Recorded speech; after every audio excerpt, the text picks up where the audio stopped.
Hello students, കഴിഞ്ഞ ക്ലാസ്സിൽ നമ്മൾ നോക്കിയത് സ്റ്റോൺ ഏജിൻ്റെ അവസാന കാലഘട്ടമായ Mesolithic age and Neolithic age ആണ്. അതിൻ്റെ ലിങ്ക് ഞാൻ ഡിസ്ക്രിപ്ഷനിൽ കൊടുത്തിട്ടുണ്ട്. അടുത്ത ടോപ്പിക്കാണ് മെറ്റൽ ഏജ് അഥവാ ലോഹയുഗം എന്ന് പറയുന്നത്. മനുഷ്യൻ സ്റ്റോൺ ഏജിൽ നിന്ന് എങ്ങോട്ട് കടന്നു വന്നു?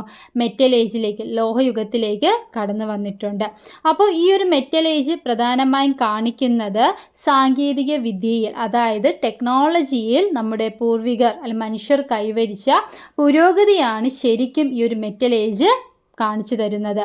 മനുഷ്യൻ ആദ്യമായി ഉപയോഗിച്ച മെറ്റൽ എന്ന് പറയുന്നത് കോപ്പർ അഥവാ ചെമ്പാണ് ഉപയോഗിച്ചത്. ഇനി എന്താണ് മെറ്റൽ ഏജ് ചോദിച്ചു കഴിഞ്ഞാൽ നിങ്ങൾക്ക് മനസ്സിലായി കാണാം. മെറ്റൽ ഏജ് എന്ന് പറയുന്നത് ശിലയുടെ സ്ഥാനത്ത് ലോഹങ്ങൾ ഉപയോഗിക്കാൻ തുടങ്ങി. അതായത് ശിലയ്ക്ക് സ്റ്റോണിന് പകരം അവരെന്ത് ഉപയോഗിക്കാൻ തുടങ്ങി? മെറ്റൽ ഉപയോഗിച്ച് ടൂൾസ് ആൻഡ് വെപ്പൺസ് ഉണ്ടാക്കാൻ ആരംഭിച്ചു. ചെമ്പ് ഉപകരണങ്ങളുടെ ഏറ്റവും വലിയ പോസിറ്റീവ് സൈഡ് എന്ന് പറയുന്നത് നമുക്ക് ചെമ്പ് മെറ്റൽ ആയതുകൊണ്ട് തന്നെ ഏത് ആകൃതിയിലും രൂപത്തിലും മാറ്റാനാകും, കൂടുതൽ കാലം നിലനിൽക്കും. അതായത് ഒരു കേടുപാടും വരാതെ കൂടുതൽ കാലം അതിന് നിലനിൽക്കാൻ സാധിക്കും. ഇനി അടുത്തൊരു കാലഘട്ടമാണ് താമ്രശിലായുഗം അഥവാ ചാൽക്കോലിത്തിക് ഏജ്. എന്താണ് ചാൽക്കോലിത്തിക് ഏജ്? സ്റ്റോൺ ഏജ് നമ്മൾ പഠിച്ചു, സ്റ്റോൺ കൊണ്ട് നിർമ്മിക്കുന്ന ടൂൾസ് ആൻഡ് വെപ്പൺസ് ഉപയോഗിക്കുന്ന കാലഘട്ടം. മെറ്റൽ ഏജ് എന്ന് പറയുന്നത് ലോഹം കൊണ്ട് നിർമ്മിക്കുന്ന ഉപകരണങ്ങൾ ഉപയോഗിക്കുന്ന കാലഘട്ടം. എന്നാൽ ചാൽക്കോലിത്തിക് ഏജ് എന്ന് പറയുന്നത് ഇവ രണ്ടും ഉപയോഗിക്കുന്ന കാലഘട്ടമാണ്. നമുക്കിവിടെ സ്റ്റോൺ കൊണ്ടുള്ള ഉപകരണങ്ങളും കാണാൻ കഴിയും, ചെമ്പ് കൊണ്ട് അതായത് ലോഹം കൊണ്ടുള്ള ഉപകരണങ്ങളും ഇവിടെ കാണാൻ കഴിയും. തന്നിരിക്കുന്ന പിക്ചർ ചാൽക്കോലിത്തിക് ഏജിൻ്റെ ഉദാഹരണങ്ങളാണ്. ഇന്ത്യയിലെ താമ്രശിലായുഗത്തിൻ്റെ തെളിവാണ്. ഫസ്റ്റ് വൺ മഹാരാഷ്ട്രയിലെ ദൈമതാബാദിൽ ലഭിച്ച ശവസംസ്കാരം ഉപയോഗിക്കുന്ന കലശങ്ങൾ. ഇതിൽ കാണാൻ കഴിയും ചെറിയ കിണ്ണങ്ങൾ, പാത്രങ്ങൾ, പിന്നെ ശവസംസ്കാര സാധനങ്ങൾ. ഇതൊക്കെ പുരാതന കാലത്ത് മരിച്ചവരോടൊപ്പം ഇത്തരം വസ്തുക്കൾ കുഴിച്ചിടുന്ന പതിവുണ്ടായിരുന്നു. രണ്ടാമത്തത് മഹാരാഷ്ട്രയിലെ നിവാസിയിൽ നിന്ന് ലഭിച്ച കളിമണ്ണിലും ശിലയിലും തീർത്ത കലാനിർമ്മിതികൾ. നോക്കുമ്പോൾ മനസ്സിലാവും കളിമൺ പ്രതിമകളുണ്ട്, കല്ലിൽ കൊത്തിയ രൂപങ്ങൾ, ചെറിയ ശില്പങ്ങൾ. അടുത്ത കാലഘട്ടമാണ് വെങ്കലയുഗം അഥവാ ബ്രോൺസ് ഏജ് എന്ന് പറയുന്നത്. കോപ്പറിനേക്കാളും ഉറപ്പ് ലഭിക്കുന്ന ലോഹമായിരുന്നു വെങ്കലം. വെങ്കലം ചെമ്പും അതായത് കോപ്പറും ടിന്നും ചേർത്ത് സംസ്കരിച്ചുണ്ടാകുന്നത്, അതായത് ചെമ്പിൻ്റെയും ടിന്നിൻ്റെയും ഒരു മിശ്രിതമാണ് വെങ്കലം എന്ന് പറയുന്നത്.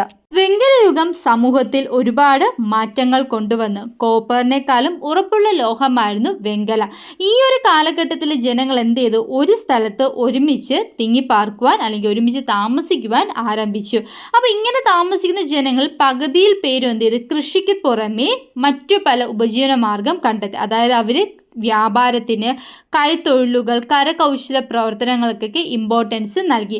അപ്പോൾ ഈ ഒരു മാറ്റങ്ങൾ അല്ലെങ്കിൽ ഈ ഒരു കാര്യങ്ങൾ എന്തിലേക്ക് നയിച്ചു? ഒരു അർബൻ ലൈഫിലേക്ക്, നാഗരികത ജീവിതത്തിലേക്ക് എന്ത് ചെയ്തു? നയിച്ചു. നഗര ജീവിതത്തിലേക്ക് ജനങ്ങളെ കൊണ്ടെത്തിച്ചു. വിശാലമായ വീഥികൾ, പൊതു കെട്ടിടങ്ങൾ, മെച്ചപ്പെട്ട സൗകര്യങ്ങൾ, തിരക്കേറിയ ജീവിതം ഒക്കെ എന്തായിരുന്നു? ഈ ഒരു കാലഘട്ടത്തിൻ്റെ ഒരു അർബൻ ലൈഫിൻ്റെ പ്രത്യേകതയായിരുന്നു. അപ്പോൾ വെങ്കലയുഗമാണ് എന്തിനു തുടക്കമിട്ടത്? ഒരു അർബൻ ലൈഫ് തുടക്കമിട്ടത്. വെങ്കലയുഗത്തിൽ ഇന്ത്യയിൽ ഉയർന്നു വന്ന സംസ്കാരമാണ് ഹാരപ്പൻ സംസ്കാരം അഥവാ ഹാരപ്പൻ സിവിലൈസേഷൻ.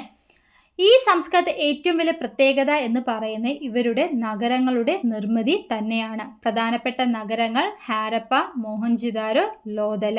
ഇനി ഈ നഗരങ്ങളുടെ പ്രത്യേകതകൾ നോക്കാം. ഫസ്റ്റ് വൺ എന്ന് പറയുന്നത് വെൽ പ്ലാൻഡ് ആയിട്ടുള്ള ബിൽഡിങ്സ് ആണ്. അതായത് പൊതു കെട്ടിടങ്ങൾ, വലിയ കുളം, വീടുകൾ, തെരുവ് വീഥികൾ, ഡ്രെയിനേജ് സിസ്റ്റം, അഴുക്കുചാലുകൾ, ധാന്യപ്പുരകൾ.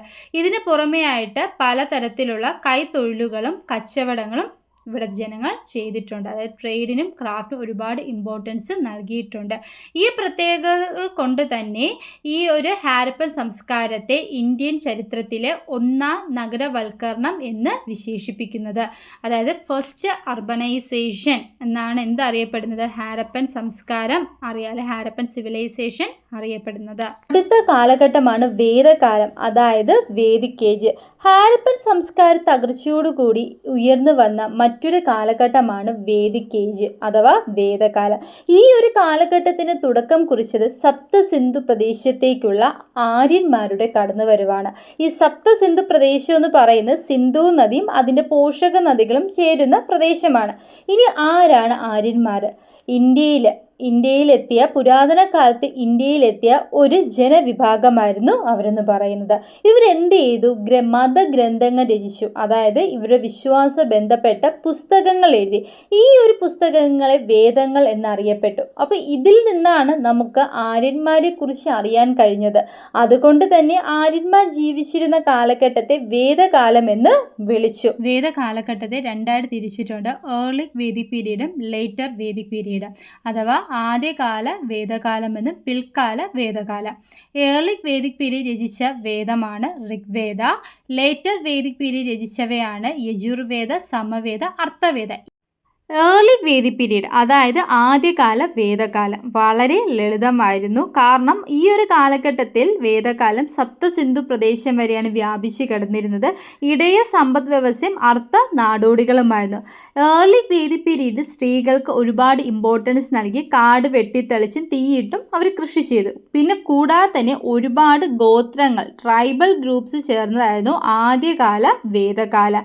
യാഗങ്ങൾ, അതായത് പൂജകൾ വളരെ ലളിതമായിരുന്നു. കുടുംബത്തിലെ നാഥൻ തന്നെയായിരുന്നു ഓരോ കർമ്മങ്ങളും ചെയ്തിട്ടുണ്ടായിരുന്നത്. പ്രകൃതി ശക്തികളെയാണ് അവർ ആരാധിച്ചിരുന്നത്. എന്നാൽ ലേറ്റർ വേദിക് പീരീഡ്, അതായത് പിൽക്കാല വേദകാലമാകുമ്പോൾ ഒരുപാട് മാറ്റങ്ങൾ സംഭവിച്ചു. ഈ കാലഘട്ടത്തിൽ വേദിക് ഏജ് ഗംഗാ സമതലം വരെ വ്യാപിച്ചു. കൃഷിക്കാണ് ഏറ്റവും ഇമ്പോർട്ടൻസ് നൽകിയത്. നാടോടി ജീവിതം അവസാനിപ്പിച്ച് ഒരു സ്ഥിരവാസ ജീവിതത്തിലേക്ക് അവർ തുനിഞ്ഞു. സ്ത്രീകൾക്ക് സമൂഹത്തിലുണ്ടായിരുന്ന പദവി അല്ലെങ്കിൽ സ്വാതന്ത്ര്യം ഇതോടുകൂടി കുറഞ്ഞു വന്നു. ഇരുമ്പിൻ്റെ ഉപയോഗം, കാസ്റ്റ് സിസ്റ്റം, വർണ്ണവ്യവസ്ഥ ശക്തിപ്പെട്ടു. അതായത് ജനങ്ങൾക്കിടയിൽ കാസ്റ്റിൻ്റെ പേരിൽ ഒരു വേർതിരിവ് ഉണ്ടായി. ഇതാണ് ഏറ്റവും ഇമ്പോർട്ടൻ്റ് എന്ന് പറയുന്നത്. അപ്പോൾ ഈ ഒരു കാസ്റ്റ് സിസ്റ്റം വന്നതോടുകൂടി യാഗങ്ങളായിക്കോട്ടെ പൂജകളായിക്കോട്ടെ ഉയർന്ന ജാതിയിൽപ്പെട്ടവർക്ക് മാത്രം ചെയ്യാൻ അനുമതി ഉണ്ടായിരുന്നുള്ളൂ. കൂടാതെ തന്നെ ഈ ഒരു യാഗങ്ങൾ വളരെ ചിലവേറിയതായിരുന്നു. വിവിധ തരത്തിലുള്ള കരകൗശല വിദ്യകളുടെ തുടക്കം ഈ ഒരു കാലഘട്ടത്ത് ഉണ്ടായി. കൂടാതെ തന്നെ ആദ്യ കാലഘട്ടങ്ങളിൽ പ്രകൃതിയാണ് അവർ ആരാധിച്ചിരുന്നെങ്കിൽ പിന്നീട് പ്രത്യേക ആരാധനാമൂർത്തികളൊക്കെ രൂപപ്പെട്ടു. ഈ ഒരു ചാപ്റ്ററിൽ നമ്മൾ സ്റ്റോൺ ഏജ് മുതൽ വേദിക് ഏജ് വരെയാണ് നോക്കിയത്. അതായത് ഈ ഓരോ കാലഘട്ടങ്ങളും എങ്ങനെയാണ് മനുഷ്യരുടെ വികസനത്തിന് കാരണമായത്, എന്തൊക്കെ ഡെവലപ്മെൻറ്റ് സൊസൈറ്റിയിൽ കൊണ്ടുവന്നു. നിങ്ങൾക്ക് എല്ലാവർക്കും വീഡിയോ ഇഷ്ടമായെങ്കിൽ ലൈക്കും സബ്സ്ക്രൈബും ചെയ്യണം.